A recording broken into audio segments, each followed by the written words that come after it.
she came to see him one last time. Yeah, we all wondered if she'd come up here and see Bigfoot with us. It kept running through my mind. Hope you're not out being in the woods when he's out there with you.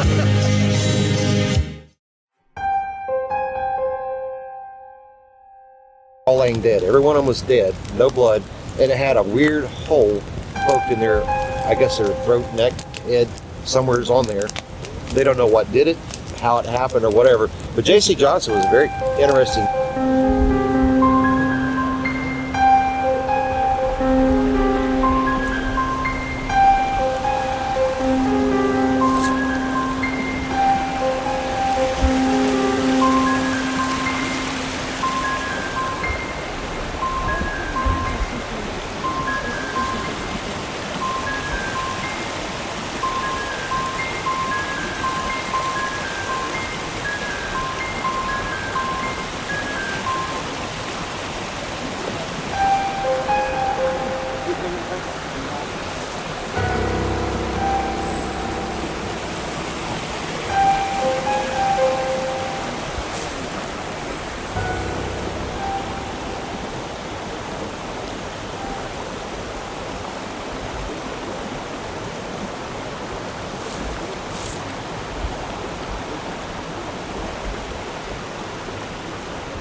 Camera rolling. Camera one rolling. Go ahead, Buck. My name is Daniel Benoit, founder of the ECBRO, an organization set here on the East Coast, based out of the state of Virginia. I am an independent wildlife and Bigfoot researcher, and I take my time exploring much of the national forests here in the state of Virginia, documenting a lot of my findings, what I believe to be Bigfoot related. Over the years, I've come to find a lot of evidence, physical evidence that I believe belongs to the elusive being Bigfoot. I've come across numerous tracks over the years. I've actually have had encounters here in the national forest. Well, we didn't really see much. We saw a light, but it was 1996, and we were down in this little town called North Norwich, New York, the town hall playing basketball, and I had a 79 Suzuki T350 oil injected bike. It's my first street bike. And we had to go up by the fireman's pond, and there was a set of railroad tracks there. Just 1:20 in the morning. And we hit those railroad tracks going a little fast, busted my back tire. So my cousin Alan was with me, and we pulled the bike off to the side of the road. And as the back tire, I don't know if you know much about motorcycles, but when you lose a tire, it feels like you're gonna get squirrely, like you're gonna wreck. So we get right over to the side of the road, get off the bike, and he's looking, and I got the headlight on, and if the road goes up to the right like this, it's all farm. My uncle's the third house on the left, and we were at the corner where the railroad tracks go off. So I turned the bike off, and he's looking at the tire, and he said, "Did you see that?" And I said, "What?" And we see a red light, not like a deep red light, but like an orangish red light, and you can see it maybe 150 yards, but it was like in the top of the trees. But it would go down and over, like that. We didn't think much of it. I said, well, we're gonna have to walk. There's no way we're getting the bike back on the road till we go get the truck or something. So we start walking. We get up to where the corner lies, and I tried my best to get him to stop and look at it. He's like, no, man. He's like, something ain't right, because we knew that we couldn't even get cable up there because of how far we were out in the country. And he said, I'm going to the house. I said, well, let's at least just stand here and watch it for a minute. All right. We weren't there maybe 2 minutes. He was like, well, let's go get the truck and bring the bike back. And I shit you not, man, we heard something scream like something I've never heard. And we knew there was bobcats and stuff up there, but it's something we never ever heard before. And as soon as we heard it scream, that light was gone. I mean, just disappeared. Like, not dim, nothing like that, not like go anywhere. It just was gone. And it was right above an alfalfa field with pin oaks, 4 pin oaks right above it, and you could see it in the top of them. But something was in one of those trees, because you could see the branches of the third tree going up and down. And we're not talking 10 feet off the ground, we're talking 60, 70 feet up in the air. Oh, wow. And 2 of those branches were moving like this, like 2 of us couldn't have moved those branches. I mean, we're talking about a tree. If you cut the base of that tree down, it would have taken a front end loader to pick up a 4-foot chunk of that tree. That's how big that tree was. After that started happening, I agreed with him. I said, shit, no, we'll get out of here. We took off from there. We never went back. Got my uncle up, and we went back and got the bike about an hour later. But there was nothing there. Over the years, I like to bring people together throughout the year for the various purpose of getting people to become aware of what's not recognized. A lot of skeptics, your enthusiasts, and so forth. Bigfoot does exist, and I have seen Bigfoot. The one I saw was gray, and his face was gray, and I can see his shins through his hair. His hair seemed like it wasn't as full as other sightings. That I could see the shine of his legs, his shins. And I was about 16. I went camping with my family. I didn't believe in the crap. Not gonna lie. I joked her. It went on and on. It was just. But I went with a boyfriend of mine. They talked me into a nighttime hike. I said, oh, how romantic. So I agreed. And we're all just tracking through the woods. My mother warns me, don't shine the woods with the flashlight. Don't be too loud because other people are sleeping. The rundown of moms. And we walked down into this ravine. And of course, I'm shining everything with my flashlight and not listening whatsoever. And we come down and it's like a bowl. The area was almost similar to our last campsite before we moved to this one, where all the hills are up, everything's above you. When we walked down, it was Dad, Mom, me, my ex John was walking behind me.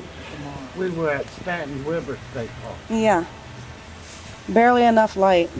I'm looking everywhere. when I saw it, I stopped still. I said, "Mama, mama, mama, mama, mama, mama." I stutter when I'm excited. I'm dip, dip, dip, dip, sounding like Boomhauer. And my boyfriend got his flashlight on it, and Mom's just looking in the ditch. No offense, Mom, but because it's ravine, and I can't tell her where it's at because I was stuttering, and I was like, "Get me out of these woods. Get me the hell out of here. Walk me back up to the campsite because I'm not walking alone. Get me out of here. Get me out of here." Well, they agreed to walk me up, thank God, to the concrete part of the path. Because I thought she was a hysterical young lady. Yeah, I was cursing, carrying on. I wanted to get the heck out of there. Get a handle on herself and go back to the campsite and get control. Yeah, but when I first saw it, he was like this, just I don't know what he was doing. He's just squatting, and I was like, "Mama, mama, mama, mama." As soon as Dad turned around to see what the ruckus was about, he walked back, and it stood up and took 2 steps, and it was gone. 2 steps. I did not hear no footsteps. I didn't hear it crashing through the brushes. I mean, I was listening. Where is it? I didn't know whether it was a female or male. I didn't look. All I saw was legs and shoulders, and it was bigger than anything I've ever seen in my life. And I got big brothers, 6 foot, big uncles, 6 foot, just big people. I'm the smallest of my family besides Nemo. And so I was hysterical. I begged them to walk me back. I walked back to the camp. My ex talked me into taking a shower, cooling off to keep me, to cool my head. And I agreed to that. And it took us 5 minutes to get our clothes while we're walking over another campsite that's vacant. He said, "Whatever you do, don't look at the woods." You know what I did? I looked at the woods right where he was shining his light. He's the only one who had a light, by the way, which was very traumatizing. I carry 3 flashlights on me now. And so I'm standing there and I said, "Oh my God, I wish Mama, I have the camera." I had the camera in my pocket. So I put my clothes in between my legs. I took my camera out. I cut it on against my body because it blinds me. I didn't want to lose sight of it because I don't know whether these things attacked. I didn't know much about it. I never listened to my mother when she went on. And so I lifted it up and I took 2 pictures. And I was standing on, I guess, 4x4s maybe? Yeah, Two 4x4s put together actually. And it was still taller than me. And it was down the ditch a little bit. It was down in a 8-9 foot ravine. As soon as I took the picture, my ex runs. And the flashlight just goes away, so I run away. We run back to the tent. We shoot into the tent. I'm hysterical. I'm shaking. I close the tent. We're not there. We're still hiking in the woods trying to get activity. I'm hysterical. Well, this thing starts whistling, like a breathless whistle. It wasn't a normal whistle. It wasn't, it was like that. Just barely a whistle. I knew it was it because my ears are just, listening to outside. And then it starts taking the pebbles off our campsite and throwing them on top of the tent. Bro, I was so scared I came back. Used the to restroom her on being myself. Hysterical. Her boyfriend being hysterical. My tent full Never of trust a man rocks again. on top of it. And I just didn't know what to do. She showed me the camera. I looked at the picture. It was so small. I said, She dismissed it. that's nothing. And she said, I told her I'll upload it to my laptop when we get home. We'll see what we got. So I did.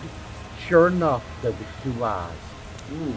And that's all you can see though. It's like the when it flashed, everything on the camera like turned a one blue of color. light. And all you can see is the eyes.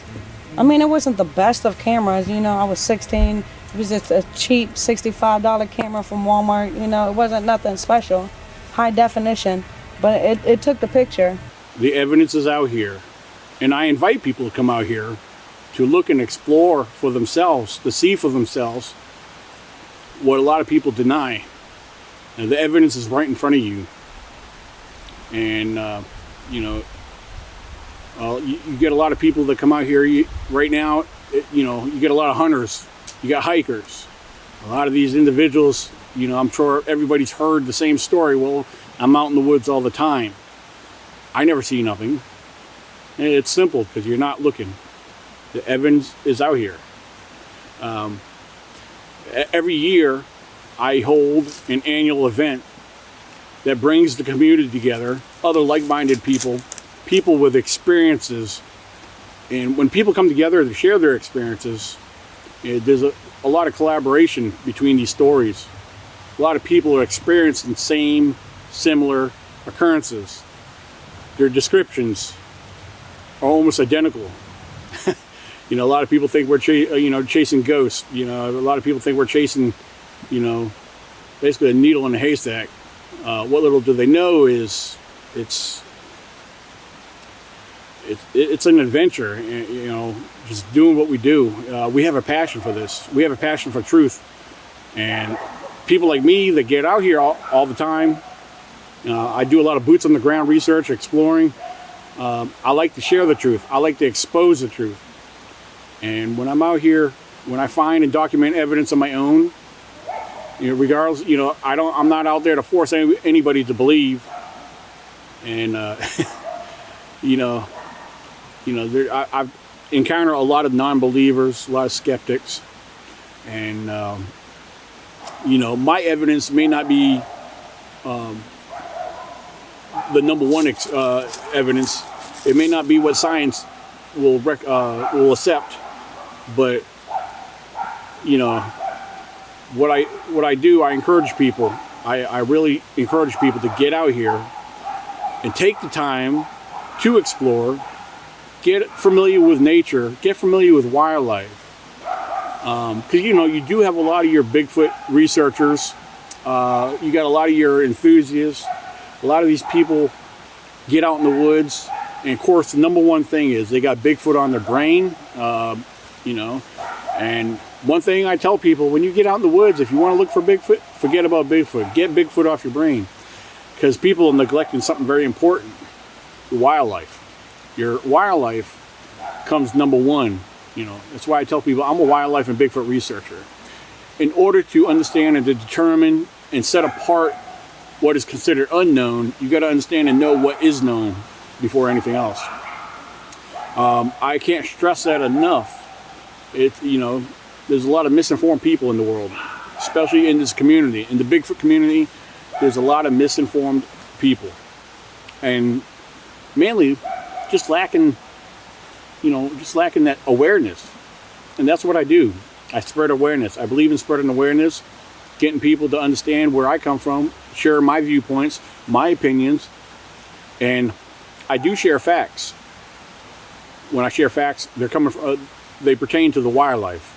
There's a lot of facts about wildlife that people associate and give Bigfoot the credit. Everybody's always giving Bigfoot the credit for something, when it's our known wildlife that's known for doing half the stuff we find out in nature.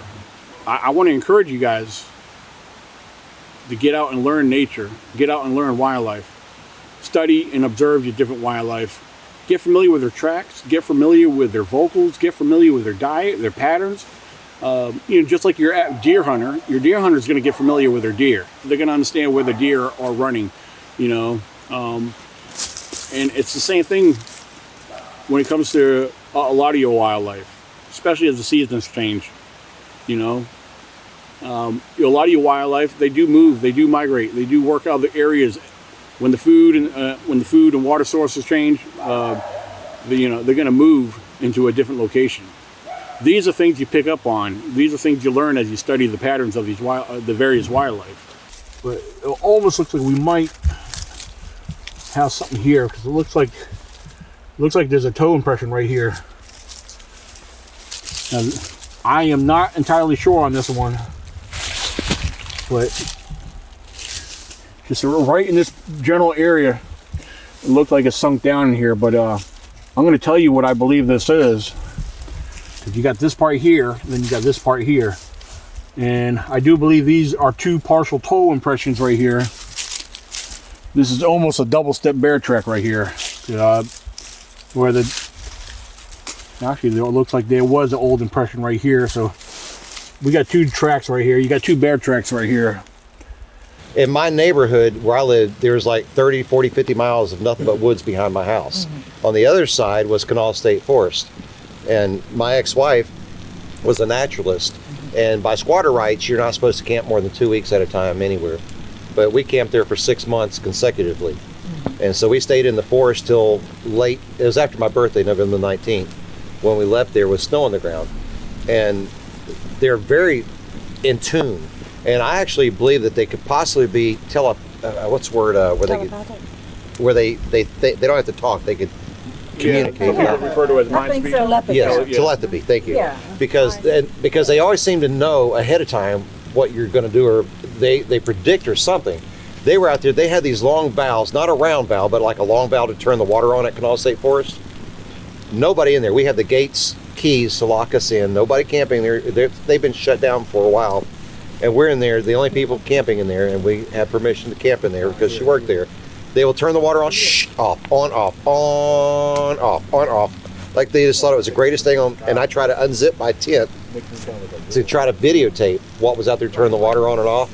As soon as you start to unzip the tent, it screamed like you wouldn't believe and took off running. So we never got a video of it. I've seen 3 different types of Bigfoots. Right over on the West Virginia side in Monongahela National Forest, my 3rd sighting was when I had 3 Gigantopithecus, and I was with my son, and we took our flashlight on the volleyball field going to the dam at Sherwood Lake. I'm doing this with my fingers trying to emit light like a lightning bug flashing. Now, you might know this, you may not know this, but at 10 o'clock every night, the lightning bugs go to the top of the trees. About 10 o'clock, they're at the top of the trees. So we're out there before this, and it was cold like it is now, and it sounded like a deer racking its antlers in the brush out there, and we were looking, trying to see what it was, and there's these 2 really large creatures. The smallest one was about 6-7 foot tall. The larger one was a few feet bigger than that, but quite a bit larger. They were ripping the bark off the tree, the dead trees, and they were running it down their face and throwing the bark to the tree, ripping more bark off the tree and running it down their face. I don't have any perspiration issues whatsoever, especially when it's cold like this, but I soaked my shirt all the way down to the top of my pants from sweating from fear. I've never did that in my entire life, ever, never. But the largest one, those 2 stepped back into the shadow of the woods. The largest one stepped out, which was about 12 foot tall. And if you want to see exactly what I'm talking about, if you look up on YouTube, Manitoba Bigfoot, the one that's walking across the highway in the snow, look up Manitoba Bigfoot. They have a bison type of head. That's a Gigantopithecus blackie. They're the largest of the Bigfoot. That's what I've witnessed over in Sherwood Lake. And there's a lot of people that have encountered the same thing in Sherwood Lake. My dad was the type of person you could never convince him of a Bigfoot. But before he died, he was very convinced of the Bigfoot. And he started asking around about it after he kept seeing things over there. And there's a lot of people that actually witness it. But after you do a radio show on it, you'll get people that'll come up to you and it's like, look, I don't want my name. I don't want to be on the radio. I don't want nobody to know what I'm telling you. Yep. There's so many people that they're scared people are going to laugh at them. And there's a lot of people. My son got beat up in school over that because he told kids that we saw 3 Bigfoot, and they actually got in a fight and beat him up. And he cried, saying, Dad, I'll never tell nobody ever I saw that again the rest of my life. And he has a hard time talking about that because of that. We've seen the dog-faced Bigfoot, and we also seen a Gigantopithecus, which is the most common Bigfoot. They're like a barrel shape. They have no neck. It's like their shoulders to their head.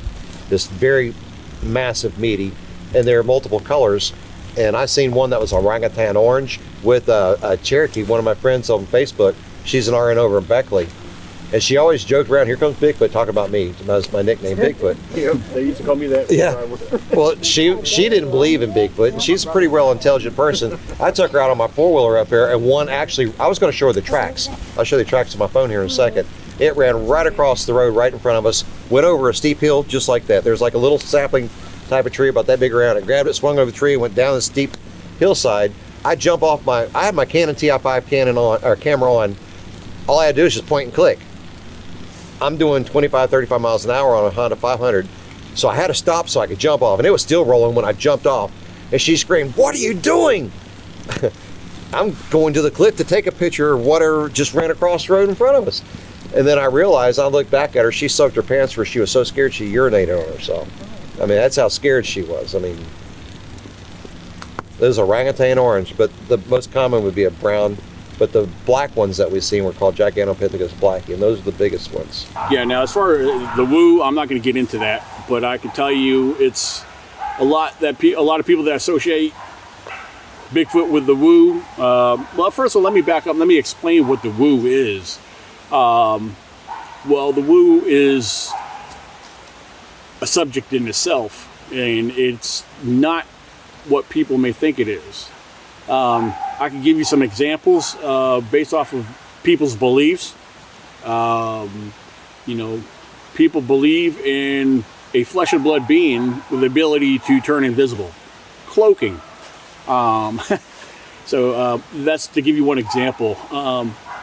Portals and other realms that's never been proven to exist. You know, people believe in that. And people tend to believe in these kind of things because they cannot explain what's in front of them. They can't explain why they can't find Bigfoot. They can't explain why a trackway comes to a stop. So they got to come up with what's in their imagination to, you know, get creative. Their mind, you know, everybody has an imagination, some more wild than others. But that's where I like to take people in the wildlife spectrum, you know, to get everybody to understand wildlife, because there's a lot of mysterious things that happen here in nature. Because we don't live in nature, we don't experience everything that happens and occurs.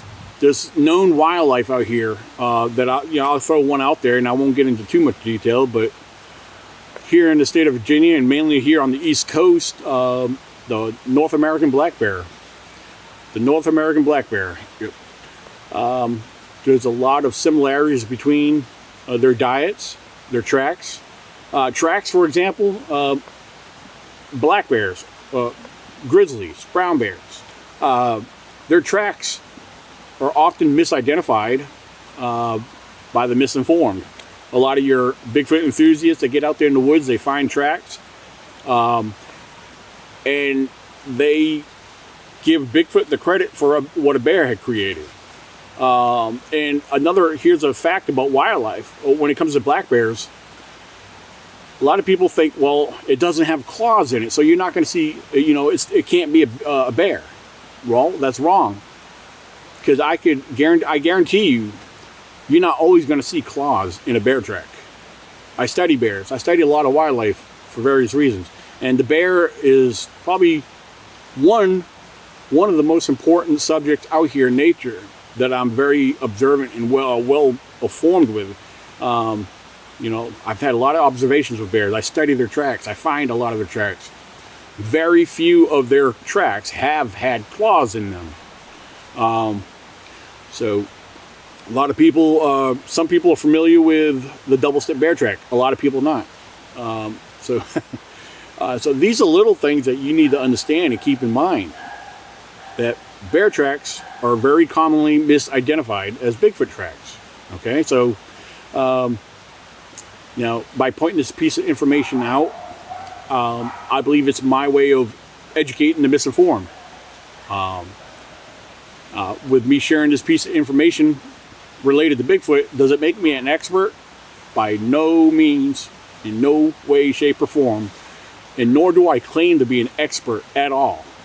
I'm just somebody who has a passion for truth and learning, and I do a lot of studying. I study both in the field, out the field. You know, I do a lot of hands-on, boots on the ground. I do a lot of research, and that's just who I am. And you know, I know not everybody is able to, or you know, or even has that interest to want to study out of the field, because I do a lot of comparison notes with wildlife and Bigfoot. Another one that's actually a little bit more important than the black bear, as I just compared Bigfoot and black bears in their tracks, because their food diet.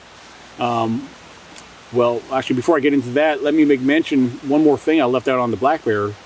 And I believe Bigfoot's diet is very similar. You know, a lot of people don't realize a black bear's food diet is basically 80% vegetation, 20% meat.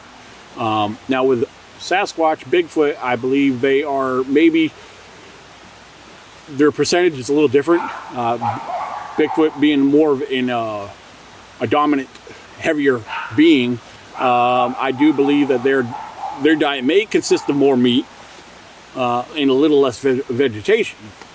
So now with that being said, I want to move on to one other topic, or one other subject that I compare Bigfoot with. And everybody has their own comparison to what they believe Bigfoot might be. A lot of people believe they are a type of human.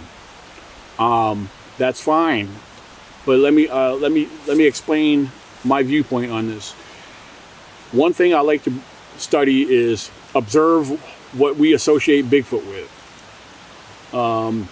The sound, the type of sounds and the type of vocals that we associate Bigfoot with. The behaviors or the occurrences that we experience out here in nature. The tree knocks. Some of the, sometimes tree rock stacks up against a tree. I have found all this. I have experienced the tree knocks. I've gotten responses from tree knocks. I observed, you know, and listened and heard, you know, hear the various unknown sounds out here. But I had to ask myself, what other known species is known for doing this? And you know, it took me a little while, but I realized what I was observing didn't exist in our country.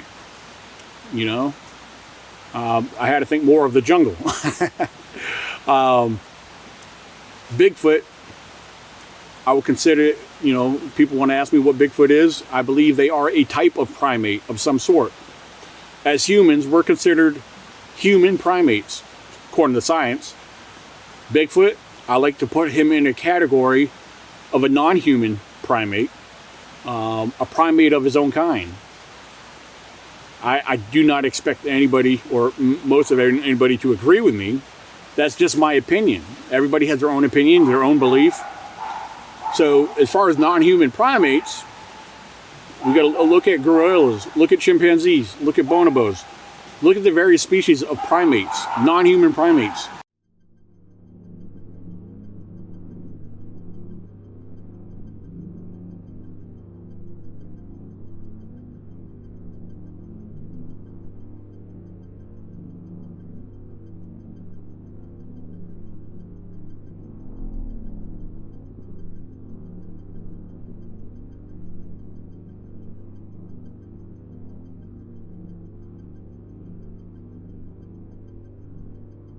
All laying dead. Every one of them was dead, no blood, and it had a weird hole poked in their, I guess their throat, neck, head, somewhere's on there. They don't know what did it, how it happened, or whatever. But J.C. Johnson was very interested in the caves. Did you hear that? Yes. Was that over there? It sounded like over here. Oh. Was it over this way? This way. Is everybody over here? Is somebody in that car right there or something? No, it sounded like something got splashed in the water. Yeah. I thought it was sounded like a tree snap. Is that what it heard? That's what I Because I was like, it caught me off guard. That's why I wasn't sure exactly what it was. But We had the FLIR over there watching it across the water a while ago. There was something Tree moving falling there, but out. we couldn't make out what it was. And it was white instead of red. it sounded like something got thrown. I don't know. The way I heard it, it sounded like something like something heavy got thrown. Yeah, whatever it was, you tell me. My FLIR's, I have my FLIR with me. I have the little TK Scout FLIR. It's you can see up to 1,000 yards with it. So yeah. Actually, not 1,000. I'm sorry, 100 yards. 100 yards. Yeah.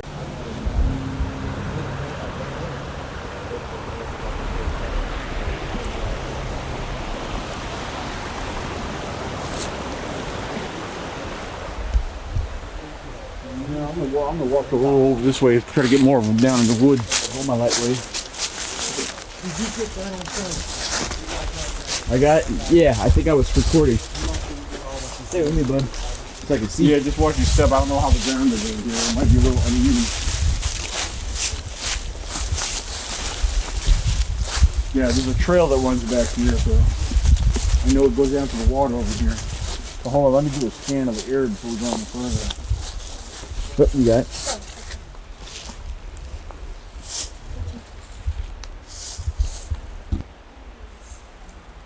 heard a snap or something on the water.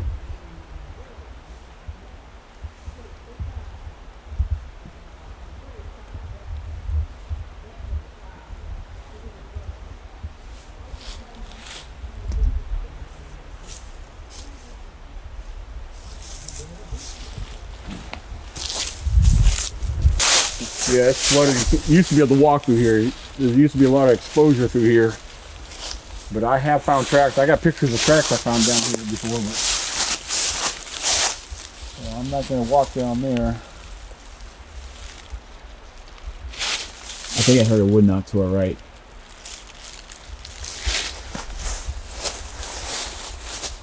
Kind of distant, maybe. Yeah, really distant. Very subtle, like very light.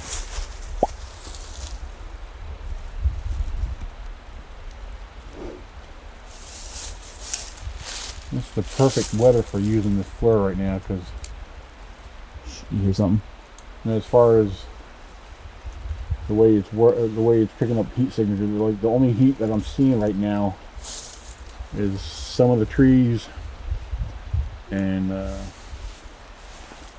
yeah, even the water's putting off a heat. That's odd.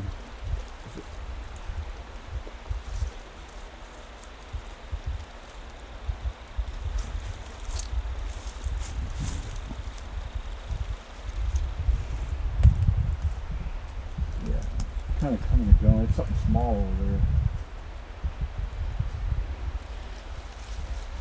Yeah, it's gone now. It's like it disappeared. Something small. Here, hold the light. You want to hold the light? What'd you see? What'd you see? I did hear something walking, like It earlier. sounded like a step somewhere in this area. Yeah. You heard something walking earlier? Yeah, I heard it walking kind of back this way. This is what I'm hearing it from, back this way. Yeah, it's out there. When everybody's talking I'm listening to everybody, but at the same time, I'm hearing stuff. It sounds like I was hearing movement right here. And watch out right here. This is. Oh, okay. Somebody had an accident here. That's another one. What? Yeah, watch out. Don't touch Don't those. touch that. Yeah, it's disgusting. Probably come over this way here.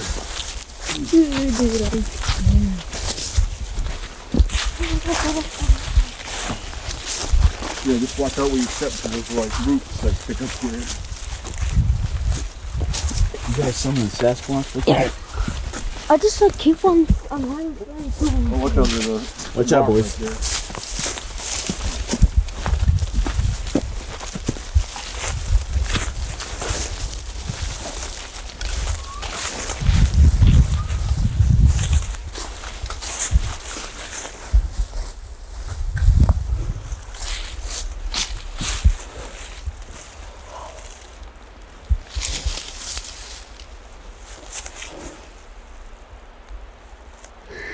Something between the trees and the distance. Something's giving off a strong heat signature over there.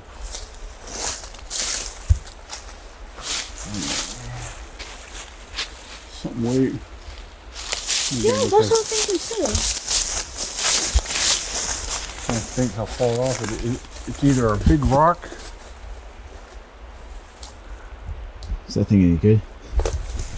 Yeah, there's something putting off heat right there. I can't tell if it's a part of a rock or what, but I'm doing a whatever it is, I'm recording.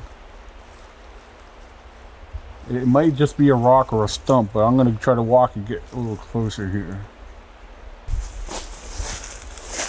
Now, whatever I'm picking up, it's still there. Oh wait, what? It's this. There's the water right there.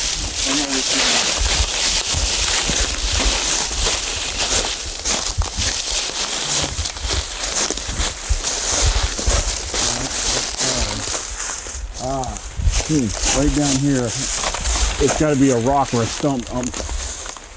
Yeah, it's part of a. It's whatever it is right here. Like right over here. It's down. I don't want to walk down this wet, but yeah, right there? it's right down here. Yeah, Yeah. it's like a stump or something down there. Mm. But it was picking up pretty strong on here. Yeah, it's holding a lot of heat. I would have loved to catch something bipedal. The report I had of a sighting that happened just up the road here of the guy who had one walk out in front of him. Now let's see. That was my first year working with him, and that was actually at this point. It's been about 8 years ago now, because I was at that company for 5 years. So I came with this company, and I've been with this company for 3 years. So.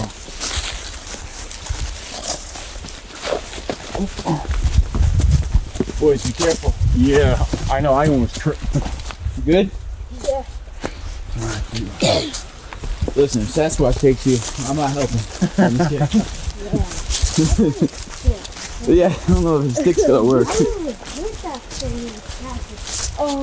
Yeah, that snap. It would sound like a tree being snapped or pushed down. It sounded like it was. But it was coming, it came this way. Like literally this way.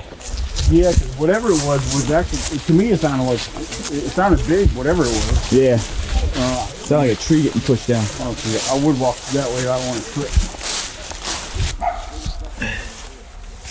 It just looks kind of weird. Yeah, because it's weird. These are picking up as heat signatures. Really?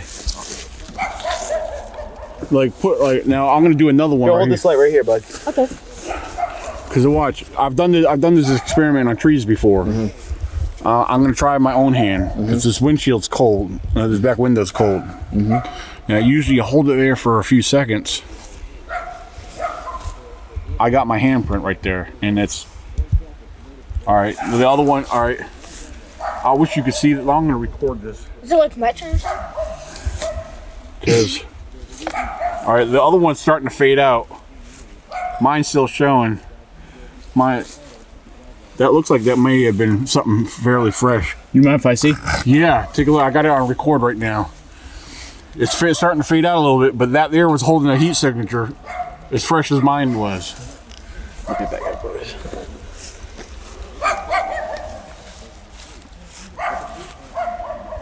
That's how I could tell how fresh it was, because the heat signature will only hold for so long. And if you watch my handprint long enough, you'll see mine fade out.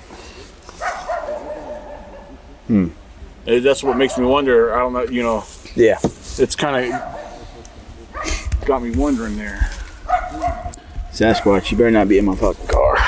Let me see that. It's like Sasquatch. I'm not picking nothing up in the area here, I just but you know the camp spot down here. Back in 2013, we had me and the guy I was camping with just on the other side of his tent. We were just sitting there about 10 o'clock at night, and he had his artery recorder, but he did not have his artery recorder on, but just behind his Jeep, where his Jeep was, and we were sitting there at the fire. We had 4 whoops right there behind us. It was like whoop, whoop, whoop right there, and it caught me off guard because that's how close it was. And when I hear whoops, I hear, and I used to be very skeptical about whoops because, you know, it could have been another animal, but primates do that. And when I heard that, I was disappointed for one thing because I found out that he did not have the audio recorder going.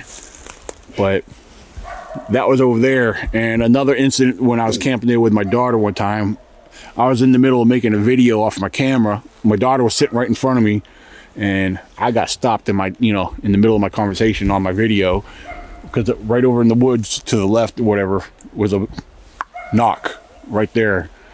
2 different times, on 2 different occasions, which was, one was 2013 when we had the whoops and the tree knock that shut me up.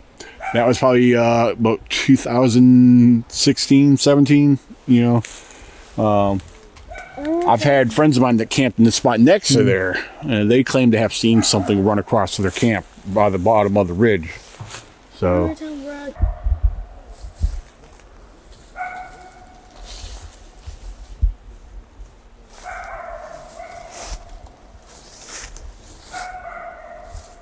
yeah, it's pretty thick in here. I'm not picking nothing up right now.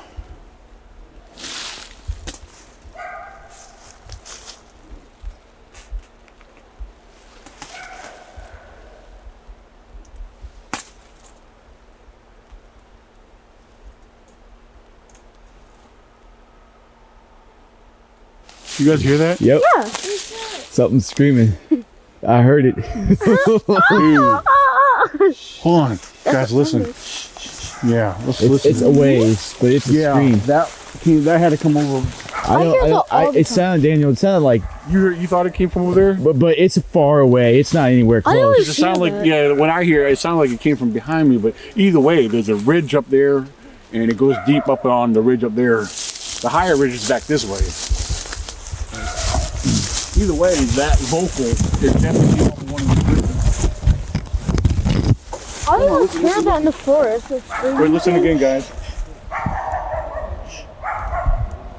Man, I wish the dogs weren't barking.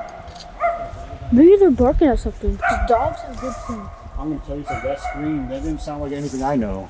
Oh. Yes, I always hear that. That was a distinct. I hope I caught it, because that was I know. I hope you did too. 'Cause that was awesome. freaking awesome. I've heard a lot of different screams out here, but nothing like that. Right. Well, as far as primates go, non-human primates, as I just mentioned, take the time to observe them, learn about their diets, learn about their behaviors, why they do what they do. And when you start observing and picking up on these things, pay attention to what you hear, pay attention to what you see, because you're going to start, if you pay attention to what you observe and experience in your own neck of the woods, you're going to start saying or realizing that, wait a minute, I'm experiencing that here. And we're associating that with Bigfoot. Now, you know, there's been individual Bigfoot studies. Some may call it Bigfoot 101. You know, maybe this might be a little bit better explain where I'm coming from and what I'm trying to get at. You got a subject such as Bigfoot. You need to ask yourself, what do you believe Bigfoot is? Do you think he's human? Do you think he's an ape? Well, you know, according to science, yeah, we're considered apes scientifically. Or what do you consider them? Take that subject, figure out. You need a starting point. Figure out what you believe Bigfoot to be. You think he's some ancient human, hominid, whatever. You need to take those. You need to do a comparison. You know, we don't know nothing about Bigfoot. We don't have. No matter what people tell you at this current moment, there's no DNA that exists because there has been no body to compare any samples to. All right. With that being said, there's a lot of assumptions. We can only assume and have conclusions. And there's nothing wrong with that. That's safe to do. You know, it's a basic science to compare notes. Look at the subject of Bigfoot. What do you believe him to be? Pick a subject. Study the two. Study what you observe with it here in your own neck of the woods in nature. Everything I've been experiencing, everything I found and observed. You know, and then compare with that other likely subject that you believe him to be. And what are the comparisons? What are the similarities? This is all simple, basic, common knowledge. Some of it's pretty simple stuff to understand and you know, the study. Do you believe in taking a Bigfoot life to bring in a specimen? Now, as far as killing a Bigfoot, in my honest opinion, the only way I would kill a Bigfoot, if I was armed and felt threatened, if it was attacking me and I had no other choice, I honestly don't believe in taking the life of a Bigfoot. However, as I just said, with any known predator, you know, out here in nature, I've seen predators out here. I've seen the big bears. I've seen mountain lions, because mountain lions are here in Virginia. But, you know, I always try to avoid a situation. However, in any Bigfoot encounter I've ever had, I've never, not once, ever felt threatened. I honestly believe they are very curious. You know, my encounter in 2014 displayed that they were very curious.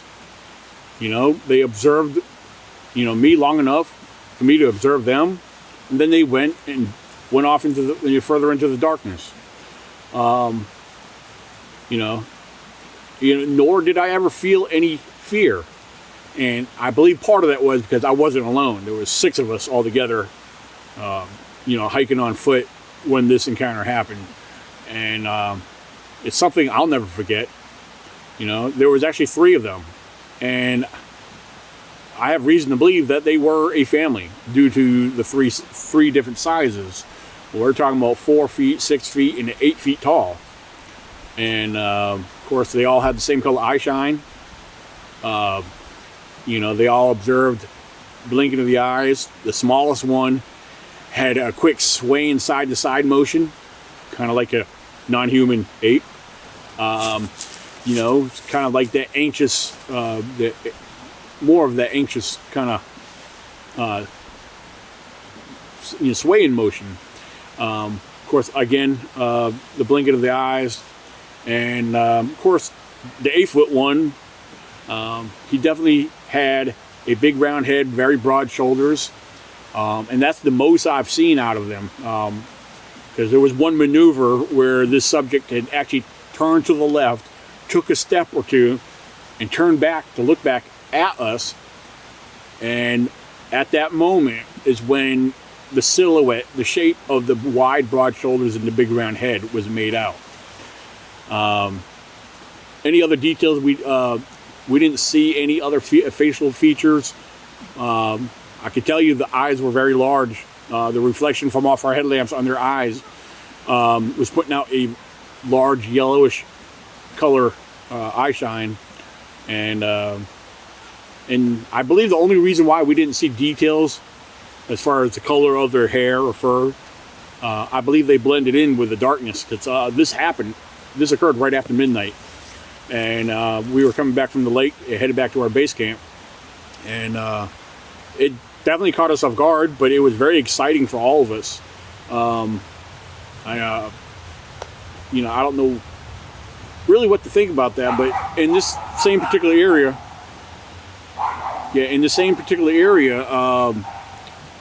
there's been other occurrences there, other happenings that's happened in there. I've actually found tracks in there, in this general area where this took place. I've actually had a solo encounter by myself just a year later. Did I see anything? No.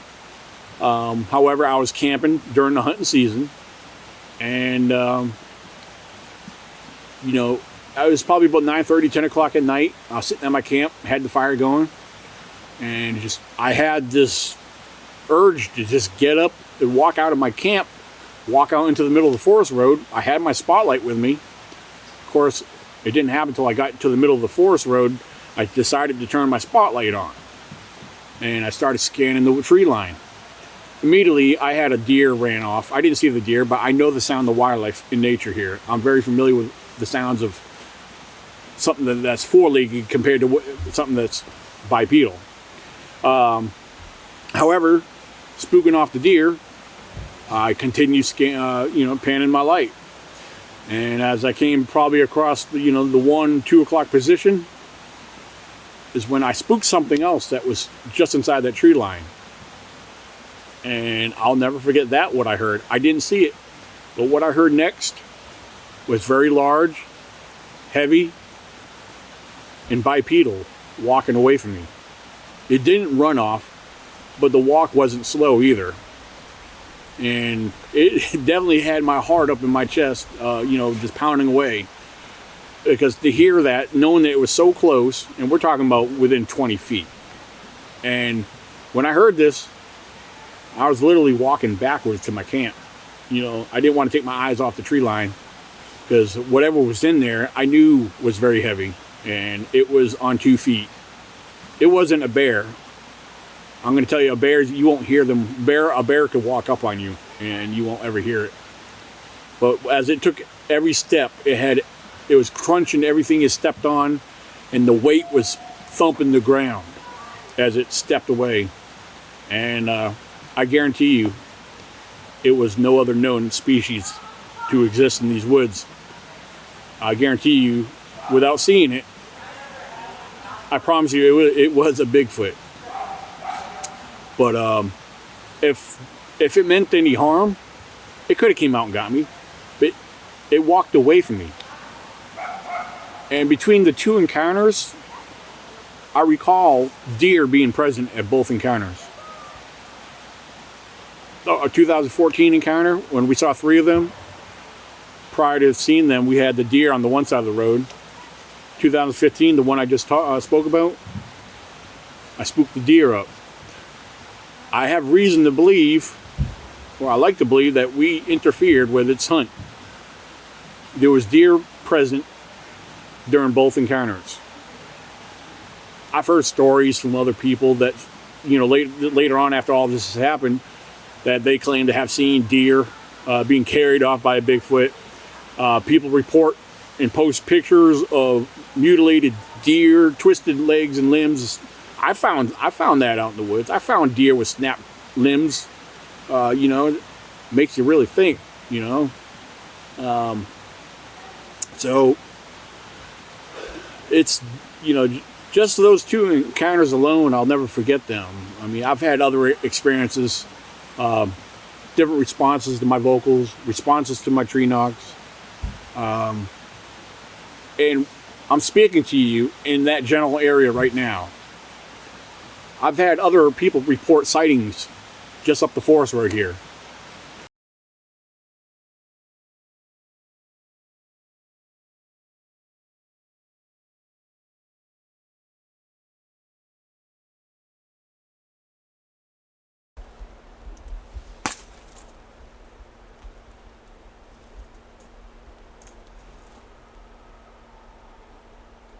You guys hear that?